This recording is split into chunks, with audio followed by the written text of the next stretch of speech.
let me share this story. So there's a photo. So right now, actually, if in the middle of this broadcast it disappears, it's because God's wrath has rained down on me. No, not because I've been sinning. Well, actually, I sin. I'm a sinner, saved by grace of Jesus, luckily. But I'm in the Dominican Republic and scheduled to hit here over the next couple of hours is Tropical Storm Franklin. So I may lose all power and electricity and internet and everything like that. So if it cuts out halfway through, sorry. But we're in storm season now, hurricane season, everything, all this crazy stuff. But LA was actually hit, which is unusual. LA normally does not get hit by floods like this, And there's this photo that's been going viral about the tropical storm Hillary. Interesting choice of name, I thought, for Hillary, for them to. I wonder if a Republican was the one that named that. But anyway, no, we're not going to get into the politics of. Well, maybe we will. But there's this photo that makes it look like Dodgers Stadium is flooding, and some are saying that this is the wrath of God because. And this is actually a story that I had on our list to talk about maybe a month or so ago, I think it was, and it just never got onto our list. But recently there was actually I should turn that down. There was a report that the Dodgers had put on this anti-Catholic drag nuns celebration thing, and no one turned up, and all this sort of stuff, and people are saying that because these people were blaspheming and just literally spitting in the face of God, the Sisters of Perpetual Indulgence. Now, what a name, Sisters of Perpetual Indulgence, that they're just spitting in the face of God and Christians, and this flooding in LA right now is just God's wrath raining down on LA and all of the badness that they've done and Dodger Stadium. Now, I actually thought there was a very good report on this by Tim Poole from Timcast IRL. He did a great take. Links down in description for all the articles that we're talking about. But there's some feedback saying no, it's just an optical illusion. It didn't actually flood and all that sort of stuff. But what I want to talk about is not necessarily did it flood. What I want to talk about is us pointing blame at God. That there's something that's happening right now, and it's very easy for us to go, well, those drag queens, that drag event, blaspheming and really spitting in the face of God at Dodger Stadium, well, this is their payback. Dr. Rod, is that the right mindset to have, to be sitting blaming God? Well, probably not. The reason is this is an example of natural evil, and natural evil touches both Christians and non-Christians. So unless you can be very confident that those storms have not touched Christians in any way, you need to be very, very careful about drawing the conclusion that this is an example of God's wrath in the face of sin. Natural evil is something which followed the fall. It's part of this fallen world, and you can look at many different natural disasters, and you can see clear evidence that they've affected both Christians, followers of Jesus Christ, and those who are not. So I would need a lot more information before I could possibly conclude that this was an example of the wrath of God being poured out on one group of people because they had blasphemed him. I'm sure God's wrath will be poured out. The book of Revelation makes that very, very clear. But I doubt very much that this is an example of God's retribution on the account of this particular sin, which is actually blasphemy against God. Because in the old days, that was punishable by death. Yeah. It's punishable by eternal death, as we shall probably touch on a little later today. Mm-hmm. But no, I think it's wrong to point to things like this, floods, earthquakes, volcano eruptions, and so on, as being an example of God's wrath poured out on the ungodly.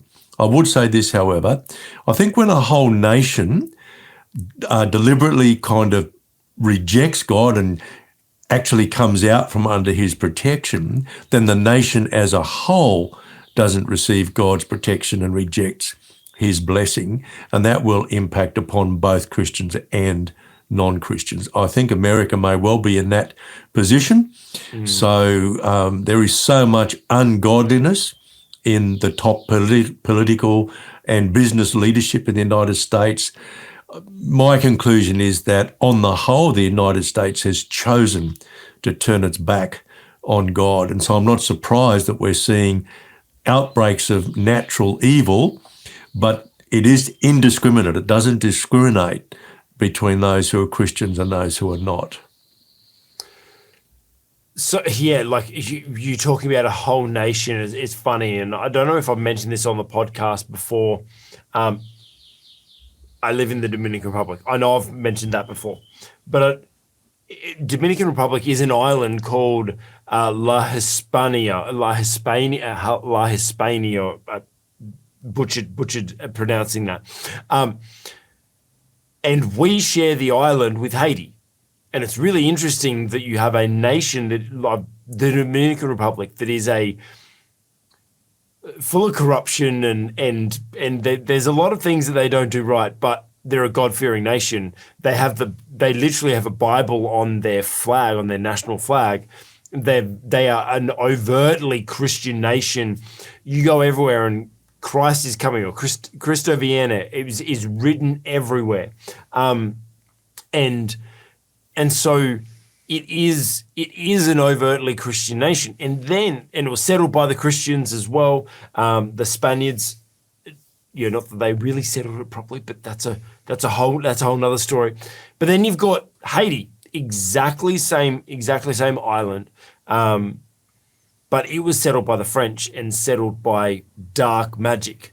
And there's a lot of voodoo up there. There's a lot of and it's a nation. Now, obviously there's Christians there and stuff like that, but it is a nation that is purely dark spirit worshipping. Like that's kind of like there's this, and you can see there's a stark difference between Haiti and the Dominican Republic. Haiti, that we are on the same island. When a hurricane, like this storm that comes through, it will affect us a little bit, and it'll affect Haiti a lot more. When there's an earthquake, Haiti's the one that it all falls apart, and the Dominican Republic doesn't really get affected by it much. And I think it's quite interesting when you say a whole nation, because seeing the two differences, because look, there's plenty of sin here in the Dominican Republic. Like, don't get me wrong, like there's a lot of corruption. There's and just beyond. But as a general rule, they're a God-fearing nation versus in the exact same island, dark spirit worshipping nation, and you see that stark difference. So obviously blaming natural disasters and stuff as on God is it's an easy way out. Like, it really is. It's kind of like the stocks in, or automatically, if there's something bad happens, storm, like, oh, God did that. Like that's Mother Nature fighting back, and that's God. Like, very easy to do that. But what about when we, as people, as leaders, we talk about leadership positions, but let's just talk about leaders in general in life. We tend to point blame at God a little bit too much. when something doesn't go right. God's punishing me, or God's trying to teach me a lesson. God's like whatever. Like we tend to point to God and blame God for things a little bit too much. What advice would you say to someone that is pointing blame a little bit too much at God? Oh, just be a little bit more sophisticated, I would suggest. Look, I do understand this notion of the sovereignty of God. There is a theological position that says everything, absolutely everything, is ordained by God, and He has a purpose behind everything that happens, whether it be evil or good. That applies to individuals as it applies to communities and whole nations. Mm-hmm. So I think that's really taking the idea of the sovereignty of God too far, because it ignores the fact that God granted us dominion way back in Genesis 1. He granted us dominion over everything that He had created. In order to do that, I believe that part of that was that He gave us the capacity to make choices. So in a sense, God delegated a certain amount of sovereignty to us, just as the sovereign, the king, the queen delegates a level of sovereignty to, say, to a parliament or to deputies or to princes and princesses and so on. And we see the same, that's essentially what governance is all about, where a governing body, for example, delegates certain responsibilities and authority to, say, the executive management team, and then delegation proceeds from there. So I think we have free will. A lot of what happens to us in life is the direct result of choices that we have made or of choices that other people have made. Yeah. So if I walk outside my front door after this podcast today and someone shoots me, I don't think we can blame God for that. Mm-hmm. Number one, I made the choice to walk through the door. Yep. And number two, someone else has made a choice, a wrong choice, I might add, to shoot me. Yep. Now, I wouldn't necessarily blame God for that because, as I say, I think He's delegated a certain amount of sovereignty to humankind, and it's up to us to make choices. So if we go back to this example of the Dodgers, their management made a choice about honouring a group that regularly, routinely blasphemes God via the way they treat the doctrines of the Catholic Church. Mm. They've all made choices. I don't think that's led directly to a natural disaster which has affected a much wider area than simply their stadium. Yeah. Sin is a deliberate choice that people make. God has given us that choice. He's created us as moral beings, and to be moral simply means you have the capacity to make choices. Morality is not so much about living a good life as opposed to a bad life. Morality really is about the choices we make. Ethics really addresses the issue as to whether or not the choices we make are good choices. So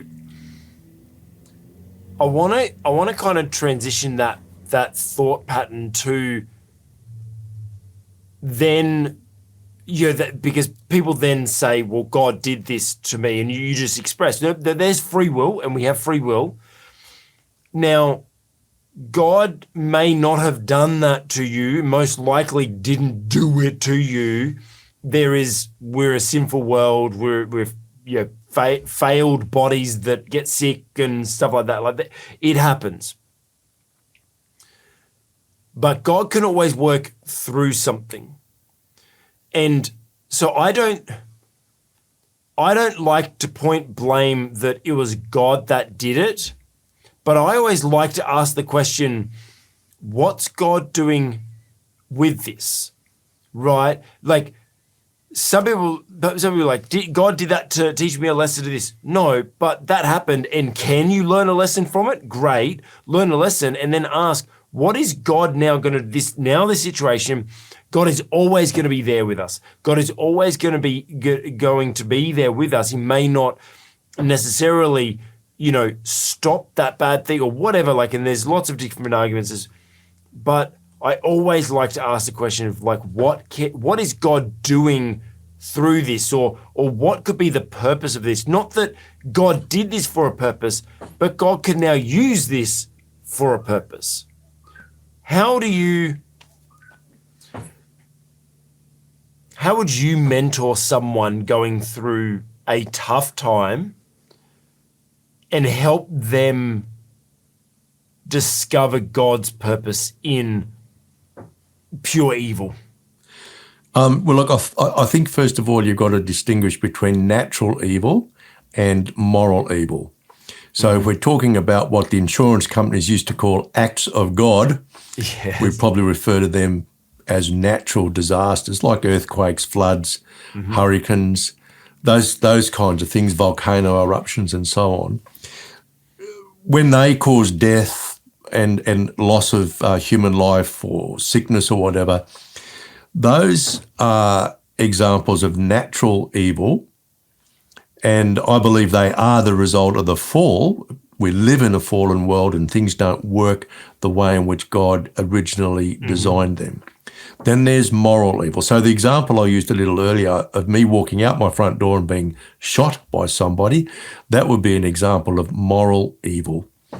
A person has made a particular choice which has led directly to my death. So we need to distinguish those two different types of evil. So if I'm counselling somebody who, say, lost their home and their possessions through a flood, I would caution them to fall into the trap of believing God did this, either because he wanted to teach me a lesson or because there is some good that God is going to wring out of it, that he did it deliberately because he's got ultimately a good purpose for it. Yep. My preference is to say, you know what? You and I and everybody else, we all share this world which has been utterly broken and marred by sin. Natural evil is something that every single one of us is subject to. So God isn't singling any of us out for the natural disaster treatment. Now, I believe it is true, as it says in the book of Romans, that God does work everything together for good for those who love him, who are called according to his purpose. So if you're on assignment, if you're on purpose, and this would be the right place to do a plug for the free course, which details you'll find down below. How did I do, Craig? That's great. So if you're on purpose and some disaster happens, I think it's wrong to fall into the trap of believing that it's something that I did wrong. No, most of the time we just got caught up in this world which is marred by sin. Now, if it's moral evil, I think we have to understand that choices we made led us to be in a particular place at a particular time, and choices the perpetrator made have led them to do whatever it is which has caused us some kind of harm. You see, the problem I have with the idea that God is absolutely sovereign and causes everything to happen, how do I explain to somebody whose 6 or 7-year-old daughter has been raped? Right? God is a good God. God did this because he's got a good purpose for it. It doesn't compute because, see, my understanding of a good God is that there cannot be anything evil in him. So he cannot be the instigator of either natural evil or moral evil. However, I do think God never wastes any of our experiences, be they positive or negative, to work some kind of good. Now, you might say, well, the difference is fairly subtle. I think it's a significant difference because it gives us a different perspective on the nature of God if we believe that he causes bad stuff because ultimately he's got good stuff to deliver to somebody. So did God's wrath cause this hurricane and floods and everything in LA? I would say Not no. likely. I would Not say likely. that sin, the fall, what we sometimes call original sin, had cosmic consequences. Yeah. In other words, it upset everything. And the reason why we have natural evil in the world is that that's my printer that's suddenly gone off. It can't be me. I'm not doing it. My wife must be doing something. She's home sick today. She must be printing stuff out and not realising that she's upsetting me. Don't worry. God's wrath will pour down God's on wrath her. is doing it. Yeah. Look, I don't think God is exercising his wrath at the moment, and I'll tell you why. Because the angels declared at the birth of Jesus, goodwill towards humankind. Goodwill. God is not pouring out his wrath all over the place. Now, there will come a time when it happens. The book of Revelation, I believe, is telling us future history. There's no doubt that the wrath of God will be poured out, but we are promised as Christians that we will not suffer that wrath. Yeah. Yeah. But that's during the period of tribulation. I don't believe we are there yet. Although we could spend a few programs talking about, the end times and how to approach. Let's not get into that. I'm not prepared for that conversation. But we will. I think there is definitely a good place for that conversation. Now, so to sum up, really, as leaders, just be very, very careful not to point your finger at God that he's doing something.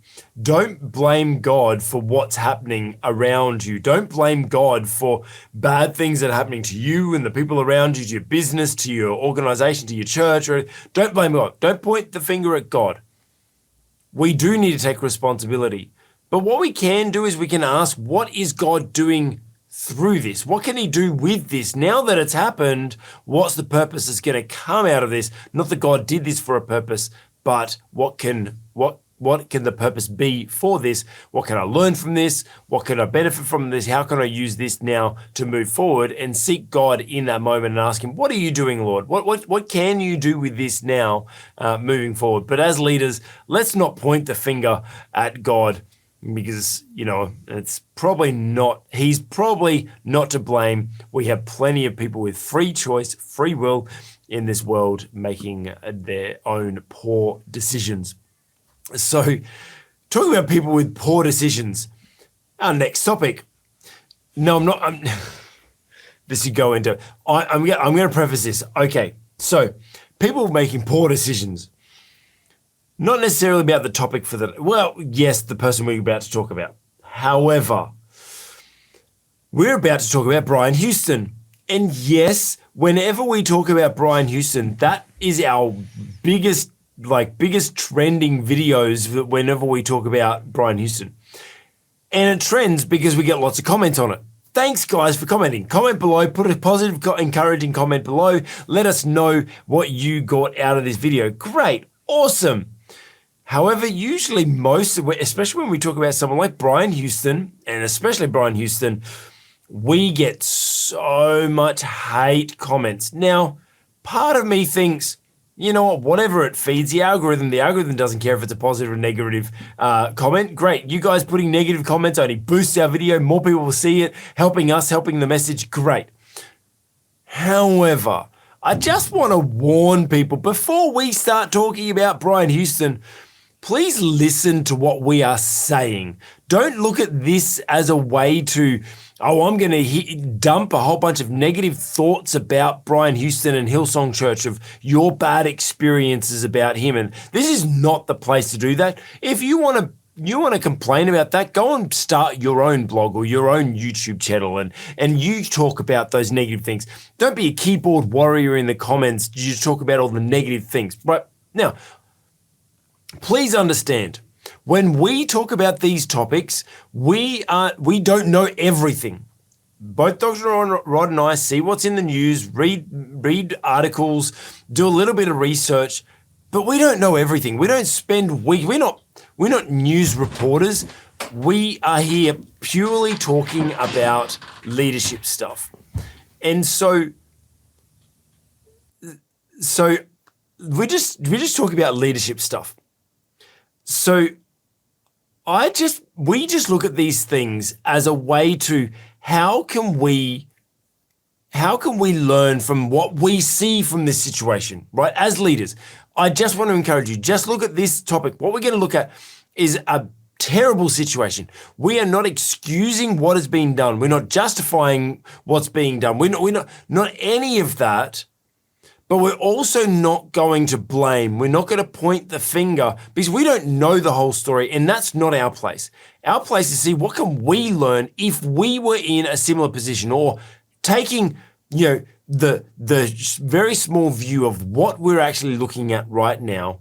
What is it that we can learn from this situation and from what we see? Hey, you just watched an excerpt from the On the Cube Leadership Podcast. If you like that, hit the like button and put a comment below. Hey, if you want to watch more videos like this, check out our channel, and while you're there, make sure you subscribe.